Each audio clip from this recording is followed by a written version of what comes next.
It's been a few months since Porsche unveiled their latest GT car, the Taycan Turbo GT. And now that everyone's had time to look at this car and see all of the performance specs, I think it's now a good time to look back at the prediction I made prior to this car's unveiling, where I used Gran Turismo to try to determine the performance specs and capabilities of the new Taycan. Porsche first teased this car by giving us the Nürburgring lap time without any other accompanying details on the car's specs or performance. Other than exterior aerodynamic upgrades that are clearly visible, the only other information we had was about 8 seconds of onboard footage spliced into a short teaser video. Using only the information in the teaser video, I built a car in Gran Turismo 7 to meet the performance specs that were necessary to achieve a 7-minute 7-second lap time. The intention was to produce a video before Porsche released their full video, so I could then go back and compare the two and determine how useful Gran Turismo actually is at predicting performance. And we can now see with the official specs released that the Turbo GT has 777 horsepower and 160 horsepower boost in the attack mode, which is only used in short bursts throughout the lap, which means peak power is 937 horsepower, but average power is much closer to 800 or less. These metrics align fairly well with the car I built in Gran Turismo, which has 795 horsepower and weighs just over 5,000 pounds, while the Taycan GT weighs just under 5,000 pounds without driver. Also new for this generation of Taycan is Porsche's active ride suspension, which completely controls each corner individually using electric motors and an actuator. This is a totally new design that removes the anti-roll bars completely from the car and is obviously something that won't be simulated exactly in the sim. The Turbo GT has an electronic differential and retains the 2-speed gearbox from the previous Taycan, although with a revised gear ratio, which allows the car to have a higher top speed, which is one of the big limitations in Gran Turismo. The gearing is fixed, so we are limited to 262 kilometers an hour in-game. Even with the differences in top speed and gearing, I want to look back at my original video and the conclusions I came to after testing with this car and trying to produce a lap similar to what I thought Porsche was going to do with the new Taycan Turbo GT. So instead of just adding more power, I believe the new Taycan Porsche has developed simply uses the power it already has more efficiently. So I won't be surprised if this car is actually only around 800 horsepower with only 2 motors and still weighing 5,000 pounds.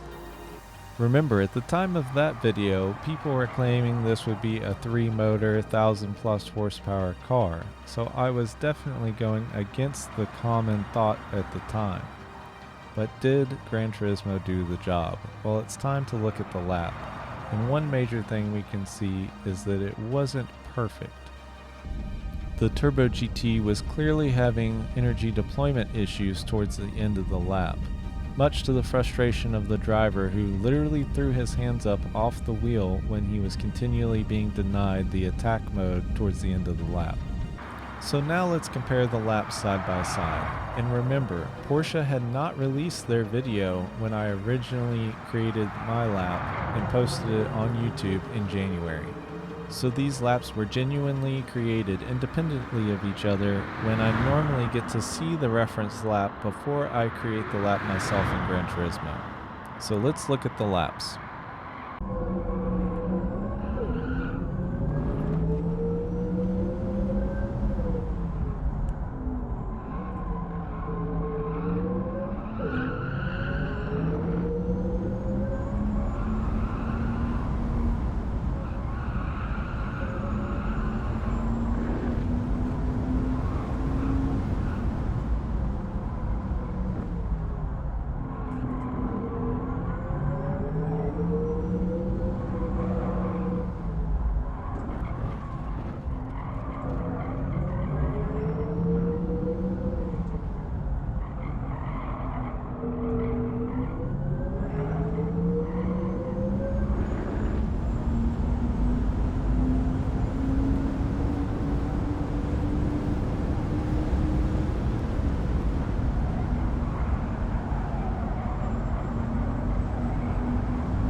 So now let's compare some of the major differences between these two laps and trying to look into why things are so different.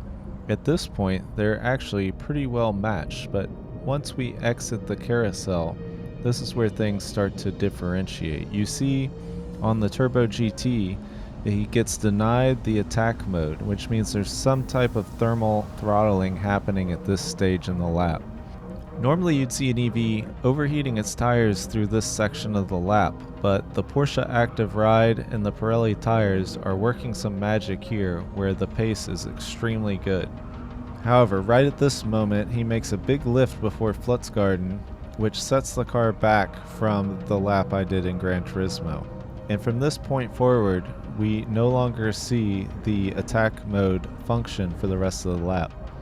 So I wonder if there was also some power loss overall, as I build quite a gap here going onto the Dottinger Hoe, and you can see the attack mode is denied once and he tries it again a second time, and this is where we see the hands come off the wheel in frustration as the car is just not functioning properly and delivering the power.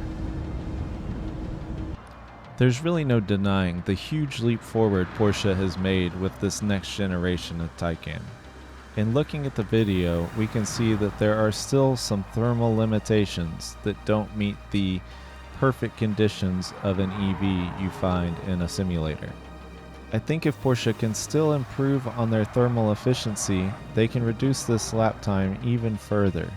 I think the unsung hero from this lap is really the active ride suspension and these Pirelli tires, which seem to have peak performance through an entire lap, which in a 5,000-pound car is very impressive. So in conclusion, I feel like yes, Gran Turismo actually surprised me at how well it performed here. So I'll continue to make these videos and let me know what you'd like to see in the future. Thanks for watching, and I'll see you in the next one.